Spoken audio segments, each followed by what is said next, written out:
So, legal cases అటువంటి విషయాలు కొద్దిగా ప్రాబ్లమాటిక్‌గా ఉండొచ్చు.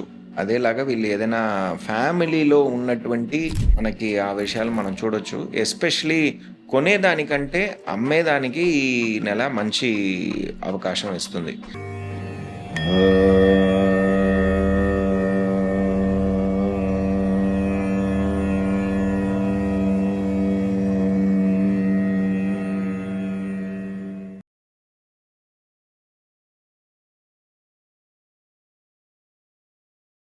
నమస్తే అండి. నమస్కారం అండి. బాగున్నారా? అవునానండి. మీరెలా ఉన్నారు? మేము బాగున్నామండి.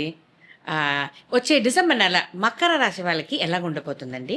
మకర రాశి వాళ్ళకి మంచిదేంటంటే రాశ్యాధిపతి శనీశ్వరుడు వక్ర నివృత్తి అయిపోయారు. కాపోతే ఏంటంటే, రెండో స్థానంలో రాహు తన సారంలోనే ఉంటున్నారు. శతభిషక్ నక్షత్రంలో. అదేలాగా వీళ్ళ 11వ స్థానమైన బాధక స్థానమైన వృశ్చికంలో సూర్యుడు, బుధుడు ఉంటున్నారు. శుక్రుడు కూడా ఉంటున్నారు. 7వ తారీఖు వరకు మనకి మంగళుడు కూడా ఉంటారు. కాబట్టి కొద్దిగా జాగ్రత్త పడాలి. ఎక్స్ట్రా జాగ్రత్తగా ఉండాలి. ఎస్పెషలీ వీళ్ళ క్యాల్కులేటివ్ రిస్క్ అనేది వీళ్ళు చాలా తీసుకుంటారు. ఎంత చెప్పినా వాళ్ళు వినరు. క్యాల్కులేషన్స్ వాళ్ళకు ఉంటుంది. దాన్ని చాలా నమ్ముకుంటారు.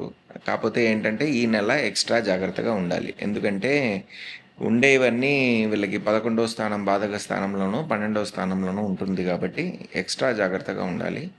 అదేలాగా గురువు కూడా వక్రంగా ఉన్నారు వీళ్ళకి 6వ స్థానంలో. సో లీగల్ కేసెస్ అటువంటి విషయాలు కొద్దిగా ప్రాబ్లమాటిక్గా ఉండొచ్చు. అదేలాగా వీళ్ళు ఏదైనా ఫ్యామిలీలో ఉన్నటువంటి ఇష్యూస్ అన్నీ వీళ్ళు డీల్ చేసుకోవాలి. ఈ ఒక 8 నెలలు వీళ్ళకి అది ఒక ఇంపార్టెంట్ టాస్క్గా ఉండొచ్చు. అదేలాగా వీళ్ళకి ఎంప్లాయీస్ దగ్గర నుంచి వచ్చే ప్రాబ్లమ్స్ కానీ, వీళ్ళ యంగర్ బ్రదర్స్ సిస్టర్స్ దగ్గర నుంచి వచ్చే ప్రాబ్లమ్స్ కానీ, వాళ్ళ హెల్త్ రిలేటెడ్గా ఉండొచ్చు, లేకపోతే వాళ్ళ పర్సనల్ లైఫ్లో ఉండే ప్రాబ్లమ్స్ ఉండొచ్చు. దాన్ని వీళ్ళు చూసుకోవాల్సిన అవసరాలు ఈ టైంలో ఉంటుంది. కొద్దిగా టఫ్ మంత్ ఇది వీళ్ళకి ఎగ్జాక్ట్గా చెప్పాలంటే. చెప్పండి. బిజినెస్‌ని చూస్తే ఈ రాశి వాళ్ళకి ఈ నెల డిసెంబర్ నెల ఎలా ఉండబోతుందండి? బిజినెస్ చేసే వాళ్ళకండి వీళ్ళకి 10వ స్థానాధిపతి శుక్రుడే. శుక్రుడేమో వీళ్ళకి 11వ స్థానంలో ఉంటున్నారు. బాధక స్థానంలో ఉంటున్నారు. సూర్యుడు వీళ్ళకి 8వ స్థానాధిపతి అక్కడే ఉంటున్నారు. అదేలాగా 7వ తారీఖు వరకు మంగళుడు అక్కడే ఉంటున్నారు. కాబట్టి కొద్దిగా జాగ్రత్తగా ఉండాలి. ఏదైనా ఇదే ఫస్టే మనం చెప్పాం. మకర రాశి వాళ్ళకి ఎక్స్ట్రా జాగ్రత్తగా ఉండే సమయం ఇది. మనకి గురువు ఒక దృష్టి ఉంది అన్నా గురువు వీళ్ళకేమో మంచి ప్లానెట్ కాదు. సో ప్రాబ్లమ్స్ ఏమున్నా అది ఏమో వృద్ధి చేసుకుంటూ ఉంటారు.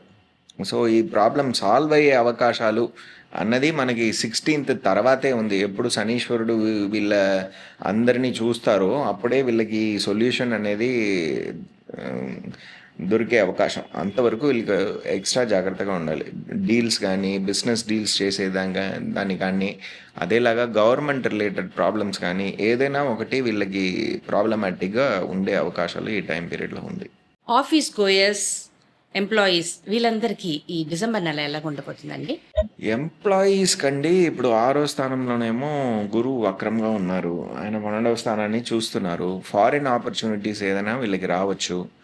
వక్రంగా ఉండే బృహస్పతి అన్నప్పుడు స్ట్రాంగ్ బాస్ అటువంటి సిచ్యువేషన్స్ వీళ్ళు ఫేస్ చేయాల్సిన అవకాశాలు, ఎస్పెషలీ 16th తర్వాత అటువంటి విషయాలు వీళ్ళు ఫేస్ చేయాల్సిన అవకాశం ఉంటుంది.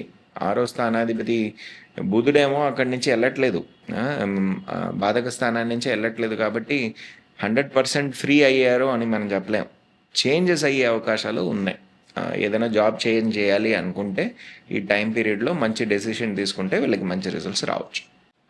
వచ్చే డిసెంబర్ నెల పిల్లల చదువు, ఆరోగ్యం ఇవన్నీ ఎలాగ ఉండదండి? పిల్లల గురించి కొద్దిగా వీళ్ళు చూసుకోవాలి. బాగానే ఉంది. పిల్లల గురించి పెద్ద ప్రాబ్లం ఏం లేదు.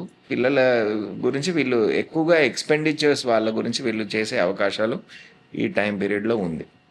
సో వాళ్ళ గురించి స్టడీస్ గురించి కానీ, వాళ్ళు ఏదైనా ఫారిన్ టూర్ వెళ్ళాలనుకున్నా, ఏదైనా డిస్టెన్స్ ట్రావెల్ చేయాలనుకున్నా దాని గురించి వీళ్ళు ఎక్స్పెండిచర్ చేసే అవకాశాలు ఉన్నాయి. హెల్త్ పరంగా, బుద్ధి పరంగా ఏం ప్రాబ్లమ్స్ లేవు. మనం వీసా కోసం ఎదురు చూసే వాళ్ళకి లైక్ చదువు కోసం ఉండొచ్చు, లేకపోతే జాబ్, హైయర్ జాబ్ ఏదైనా దానికోసం వెయిట్ చేసే ఉండే వాళ్ళకి ఈ నెల ఎలా ఉండబోతుంది? ఫారిన్ ట్రావెల్ అనేది మనకి వీళ్ళకి ఫారిన్ గోవర్స్ అనేది చెప్పేటప్పటికి మనకి 20వ తారీఖు తర్వాత వాళ్ళకి ఆ డాక్యుమెంట్స్ అన్నీ క్లియర్ అయ్యే అవకాశాలు ఉన్నాయి, వెళ్ళే అవకాశాలు ఉన్నాయి. కాకపోతే ఏంటంటే సూర్యుడు కూడా అక్కడే ఉన్నారు కాబట్టి మనకి కొద్దిగా జాగ్రత్త పడాలి. వీళ్ళు ఏదైనా సరే గవర్నమెంట్ పరంగా ఉన్నటువంటి డాక్యుమెంట్స్ అన్నీ పక్కాగా పెట్టుకోవాలి. లేకపోతే ఏదైనా అప్స్ అండ్ డౌన్స్ రావచ్చు. శుభకార్యాలు, శుభకార్యాలంటే పెళ్ళి. ఇది పెళ్ళి జరిగే అవకాశం ఉందా?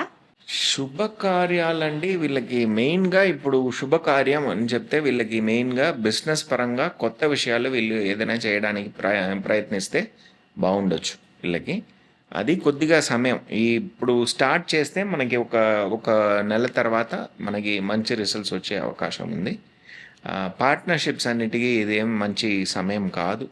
శుభకార్యాలు అని చెప్పుకునేటువంటి శుభ విషయాలకి మనకి 20th తర్వాత 20 తారీఖు తర్వాత ఏదైనా శుభకార్యాలు దాని గురించి ఉన్న ఎక్స్‌పెండిచర్స్ వీళ్ళకి రావచ్చు.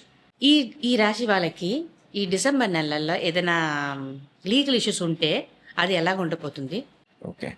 లీగల్ ఇష్యూస్ అండి వీళ్ళకి ఔట్ ఆఫ్ కోర్ట్ సెటిల్మెంట్ గానీ ఏదైనా ఒకటి వచ్చే అవకాశం ఉంది. కాకపోతే ఏంటంటే అందులో కూడా చాలా ట్విస్ట్ అండ్ టర్న్స్ ఉండొచ్చు ఈ నెలలో. అది మనకి అయ్యే అవకాశం ఏమో మనకి 16వ తారీఖు తర్వాత, 20వ తారీఖు తర్వాత ఆ అవకాశాలు వీళ్ళకి వస్తది. ఇలా ఈ సంవత్సరం ఆఖరికి వచ్చేసాము. ప్రాపర్టీ కొనడం, ఇల్లు, వాహనాలు ఇదన్నీ కుదిరే అవకాశం ఉందా? ఇల్లు కొనడం, వాహనాలు కొనడం అనేది మంచి అవకాశాలు ఉన్నాయి వీళ్ళకి. కాకపోతే ఏంటంటే వీళ్ళకి 7వ తారీఖు తర్వాత మనకి ఆ విషయాలు మనం చూడొచ్చు. ఎస్పెషల్లీ కొనేదానికంటే అమ్మేదానికి ఈ నెల మంచి అవకాశం ఇస్తుంది. సో ఏదైనా ఓల్డ్ ప్రాపర్టీ వీళ్ళు అమ్ముకోవాలి అనుకుంటే ఆ విషయాలు వీళ్ళకి జరిగే అవకాశం బాగుంది. ఇంత చెప్పేశారు. ఈ రాశి వాళ్ళకి ఏదైనా పరిహారం ఉంటే చెప్పండి. ఈ ప్రాబ్లమ్స్ అన్నీ సాల్వ్ అయ్యేటట్లా ఏదైనా పరిహారం ఉందా? పరిహారాలండి వీళ్ళకి ఫస్ట్ నెగెటివ్‌గా థింక్ చేయకూడదు. ఏది స్ట్రెయిట్ రూటో ఆ రూట్‌లో వెళ్ళడం వీళ్ళకి మంచిది. సెకండ్ విషయం ఏంటంటే వీళ్ళ కులదైవాన్ని వెళ్ళి చూసి రావడం మంచిది. అదేలాగా నరసింహస్వామిని వేడుకోవడం వీళ్ళకి మంచిది. థ్యాంక్స్ అండి. చాలా బాగా చెప్పారు. నమస్తే. థ్యాంక్స్ అండి. నమస్కారం.